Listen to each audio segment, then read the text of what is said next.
Hello guys, నమస్తే. Recent గా గేదెల రాజు అనే ఒక చిన్న సినిమా రిలీజ్ అయింది. ఈ మూవీలో music director singer Raghu Kuncha ఈ సినిమాలో మెయిన్ క్యారెక్టర్ గా చేయడం జరిగింది.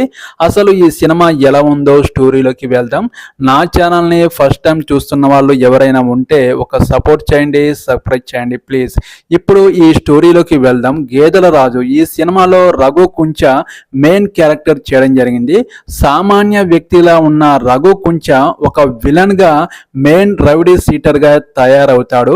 చాలా మందిని మర్డర్ చేస్తూ, అలాగే బెదిరిస్తూ, అత్యాచారాలు చేస్తూ, కొన్ని దందా వ్యాపారాలు చేస్తూ ఒక మెయిన్ విలన్ గా మారతాడు. ఇలాంటి మెయిన్ విలన్ గా మారిన ఈ రఘు కుంచకు కొన్ని ఆపదలు అనేది వస్తాయి. ఇలాంటి మెయిన్ విలన్ ని ఎవరు అంతమొందించారు? ఇలాంటి విలన్ ని కొంతమంది వ్యక్తులు చంపడం జరుగుతుంది. అసలు ఆ చంపిన వ్యక్తి ఎవరు అనేది పోలీసులు అనేది ఇన్వెస్టిగేషన్ చేస్తారు. ఈ రఘు కుంచె దగ్గర కొంతమంది యూత్ అనేది ఈ రఘు కుంచె దగ్గర ఉంటారు. ఆ వాళ్లకు ఈ రఘు కుంచెకు సంబంధం ఏంటి అనేది పోలీస్ ఎంక్వైరీలో ఎలాంటి నిజాలు బయటపడ్డాయి అనేది ఈ సినిమా స్టోరీ. అసలు ఈ సినిమా స్టోరీ మొదలయ్యేది గేదెల రాజు ఇంట్రడక్షన్ ఏంటి, ఎలా గ్యాంగ్స్టర్ గా ఎదిగాడు, ఎలాంటి దోపిడీలు చేశాడు, ఎలాంటి వ్యాపారాలు, ఎలాంటి అత్యాచారాలు చేశాడు అనేది ఈ సినిమా స్టోరీ. ఈ గేదెల రాజు సినిమా అనేది రన్ అవుట్ మధ్యలో గేదెల రాజు ఎలా గ్యాంగ్స్టర్ గా మారాడు, ఎలా విలన్ గా మారాడు అనేది మధ్యలో ఫ్లాష్ బ్యాక్ అనేది ఇంట్రడక్షన్ అనేది చూపిస్తుంటారు.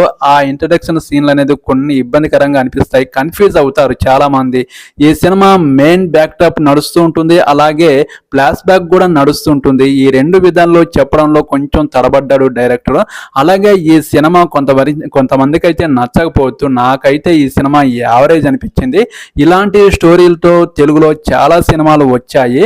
ఒక సాధారణ వ్యక్తిలో ఉండే ఒక మనిషి ఒక విలన్ గా ఎలా మారాడు అనే స్టోరీ లైన్ తో చాలా సినిమాలు వచ్చాయి. ఈ సినిమాలో గేదెల రాజుగా రఘు కుంచె మాత్రం అదరగొట్టేశాడు. మెయిన్ క్యారెక్టర్, మెయిన్ విలన్ గా మంచి క్యారెక్టర్ అనేది కనపరిచాడు.